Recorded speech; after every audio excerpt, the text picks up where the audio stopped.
সফর নিয়ে খবর সংগ্রহে এই মুহূর্তে বেজিংয়ে আছেন সহকর্মী দেবরাজ দেব। সরাসরি চলে যাচ্ছি তার কাছে। দেবরাজ, জানাবেন যে প্রধানমন্ত্রীর সফর নিয়ে চীনের প্রস্তুতি কেমন দেখছেন?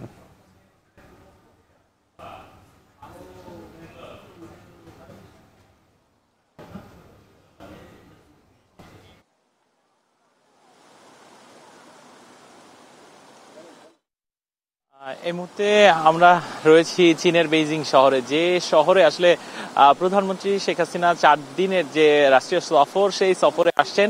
আর কিছুক্ষণ পরেই হয়তো প্রধানমন্ত্রী চীনে বেইজিং এ অবতরণ করবেন। সেই এয়ারপোর্টটি হচ্ছে ক্যাপিটাল ইন্টারন্যাশনাল এয়ারপোর্টে। সেখান থেকে কিন্তু তাকে যে চীনের ভাইস প্রেসিডেন্ট তিনি তাকে স্বাগত জানাবেন, এবং সেইখানে কিন্তু বাংলাদেশের যে যিনি রাষ্ট্রদূত তিনিও থাকবেন স্বাগত জানাতে। এবং সেখান থেকেই সরাসরি প্রধানমন্ত্রী কে বহনকারী যে গাড়িগুলো রয়েছে সেগুলো কিন্তু যে প্রধানমন্ত্রী যেখানে রাত্রি যাপন করবেন, অর্থাৎ সেন্ট রেজিস বেইজিং, সেখানে চলে যাবেন। এবং এই সফরের কিন্তু আগামীকাল এবং আগামী পরশু এই দুদিন কিন্তু মূল আসলে দিন, যে দিনে আগামীকাল যেমন প্রধানমন্ত্রী এই চীনে যারা বাণিজ্যিক নেতারা রয়েছে সেই নেতাদের সাথে কিন্তু একটি সেমিনারে অংশগ্রহণ করবেন। সেখানে বাংলাদেশের, আমরা জানি কিন্তু বাংলাদেশে চীনের এক ধরনের বড় বিনিয়োগ কিন্তু অংশীদার চীন।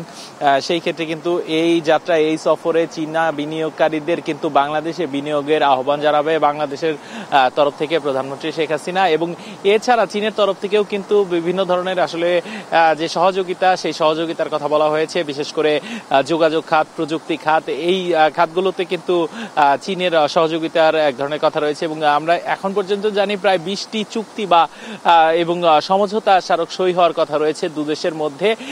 এবং আগামী পরশু দিন শি জিনপিং এর সাথে কিন্তু আপনার যে চীনের যে প্রেসিডেন্ট, তার সাথে বৈঠকের কথা রয়েছে। এবং সেই বৈঠকেই কিন্তু আসলে দুদেশের সম্পর্ককে আরো অর্থনৈতিকভাবে এবং যে আঞ্চলিক যে যোগাযোগ এবং আঞ্চলিক যে শক্তি বিশ্বের বুকে তৈরি করা, সেই সমস্ত ব্যাপারে কিন্তু দুদেশের মধ্যে একটা সহযোগিতাপূর্ণ যে বন্ধুত্বপূর্ণ সম্পর্ক, সেই সম্পর্ককে এগিয়ে নিয়ে যেতে তারা আরো নিজেদের আসলে যে কমিটমেন্টের জায়গা, সেই জায়গায় কিন্তু আরো দৃঢ় হবে বলে আমাদের বিভিন্ন সূত্রে আমরা জানতে পেরেছি। এবং বিশ্লেষকরা মনে করছেন, যারা বলছেন যে এই চীন বাংলাদেশের এই সম্পর্ক এবারের এই সফরে একটি নতুন মাত্রায় নিয়ে যাওয়া সম্ভব হবে বলেই মনে করছেন। তো চীনের বেইজিং থেকে আমার কাছে এই ছিল সর্বশেষ প্রধানমন্ত্রী